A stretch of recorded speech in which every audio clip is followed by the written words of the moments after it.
take words out of context to give them a meaning that they clearly do not have is not manifestly perverse. It is an act of manifest bad faith by the Attorney General and the Old Bailey judges. And that is perversion of justice.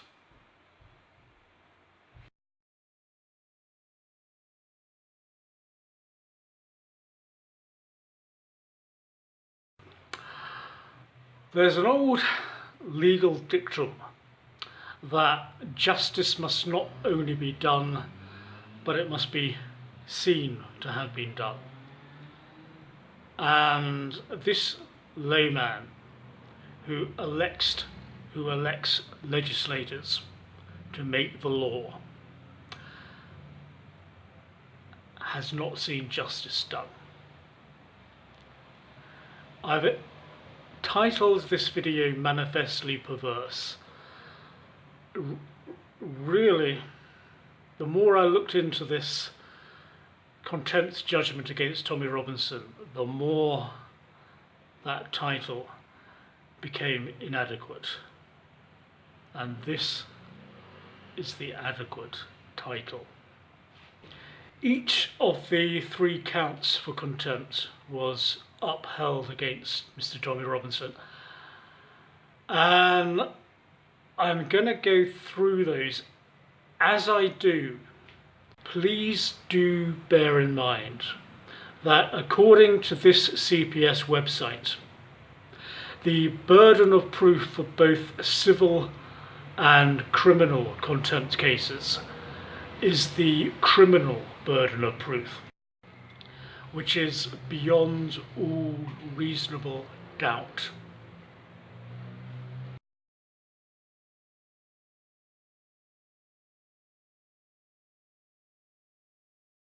So I'm at Leeds Crown Court, where these men here, let me see. Right lads, how you feeling? How you feeling about your verdict? How you feeling about your verdict? How you feeling about your verdict? What verdict? How you feeling about the verdict? You got your prison bag for you? Yeah, look at you. Got your bags for you? You got your bags for you? Yeah. How you feeling about the verdict? Oh, I suck your mum's funny. Yeah, You got no guilt. Is there any guilt? Is there any guilt, mate? Is there any guilt? Fucking dad, you son of a bitch. So,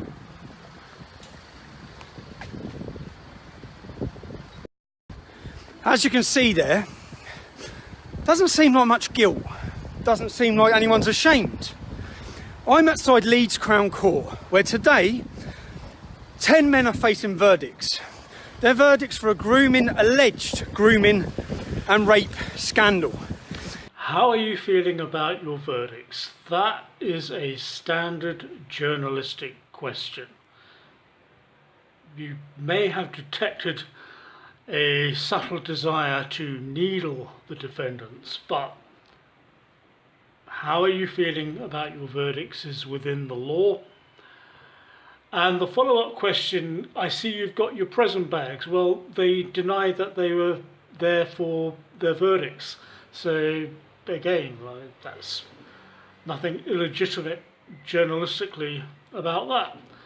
And Tommy Robinson makes a great point about how he is always besieged by a horde of journalists each time he's been going into court.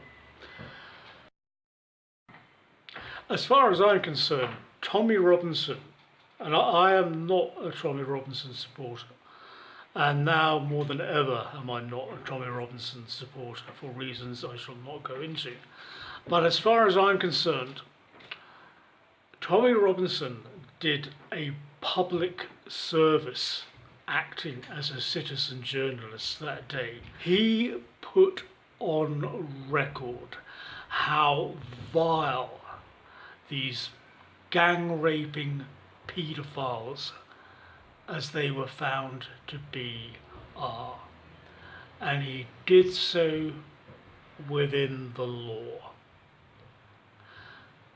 Let's now have a look at the BBC's Lucy Manning trying to needle Tommy Robinson outside the law.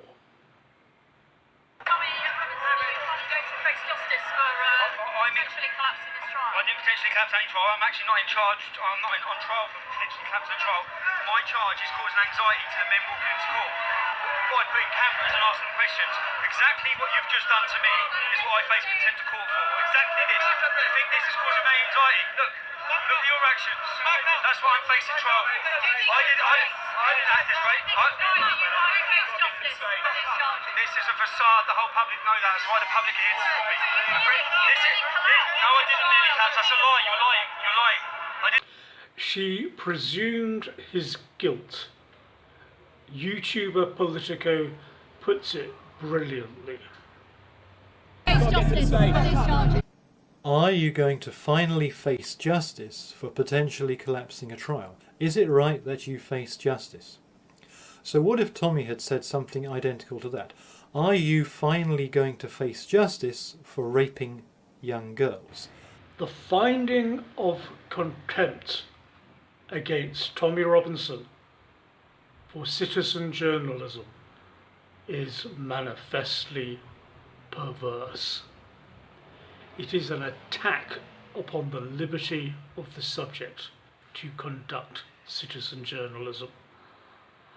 And with regards to Muslim grooming gangs, the authorities have a lot to hide, and whatever you may think of Tommy Robinson, a lot to fear from citizen journalists like himself. And you really do have to question the motives of judges when they grasp at such straws to reach such a finding.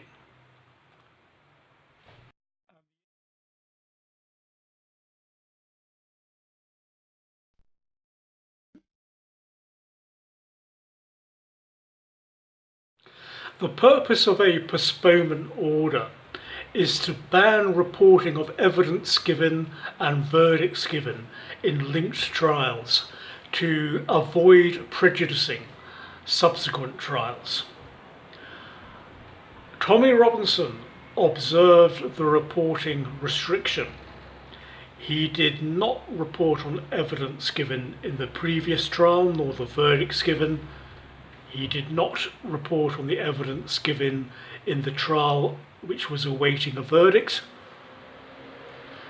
and the information was in the public domain, was already in the public domain, and it did not impinge upon the trial proceedings. Now, pardon me, Tommy Robinson looked at the judicial website and saw that a postponement order cannot prohibit publication of material already in the public domain. As young as 11. Let me read you the list of charges that these men are facing. Saw Akhtar. He's charged with rape, attempted rape. Now, according to Mr. Caldecott, QC, this legal guidance that carries the imprimatur of the Lord Chief Justice of England and Wales is wrong in law. In the contempt judgment, the judges cover that in abstruse terms. But if this legal guidance on the judicial website is wrong in law, that is not Tommy Robinson's fault. That legal guidance is there to be followed. And to find Mr. Robinson in contempt of court for following legal guidance endorsed by the highest judge in the land is as manifestly perverse as can be imagined.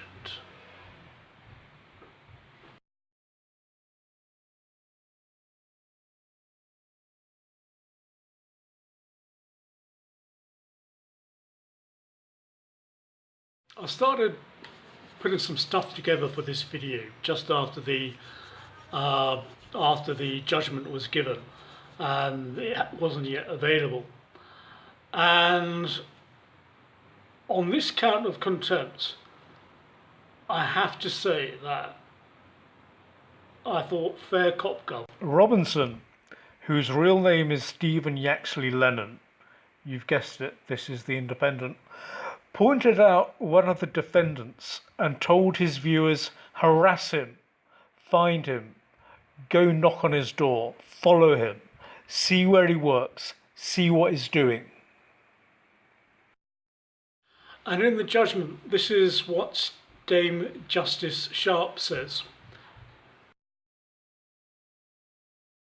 In our judgment, those words and the manner of their delivery were an encouragement to others to harass a defendant by finding him, knocking on his door, following him and watching him, and this gave sufficient rise to a real risk that the course of justice would be seriously impeded.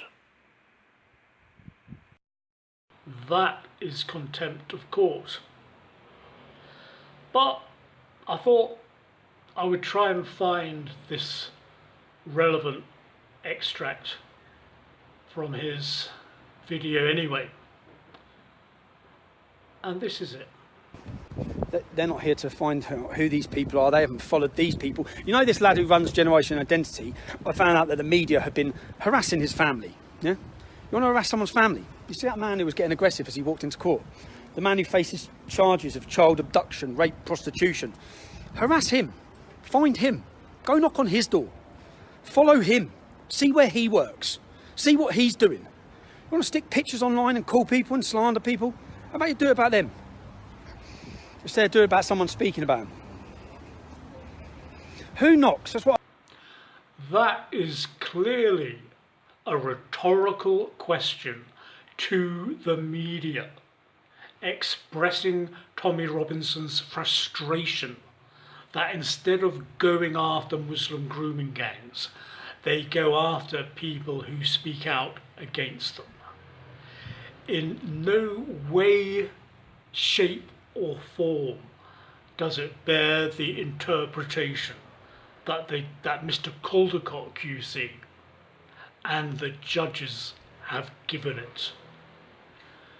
To take words out of context, to give them a meaning that they clearly do not have, is not manifestly perverse. It is an act of manifest bad faith by the Attorney General and the Old Bailey judges.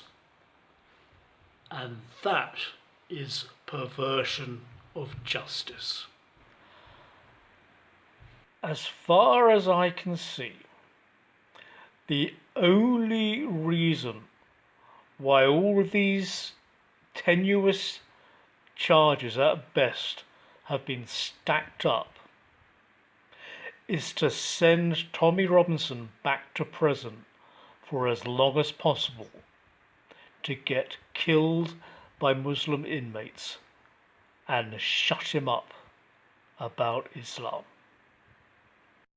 Later today, Mr. Robinson will be back in court for sentencing. Let's see what happens.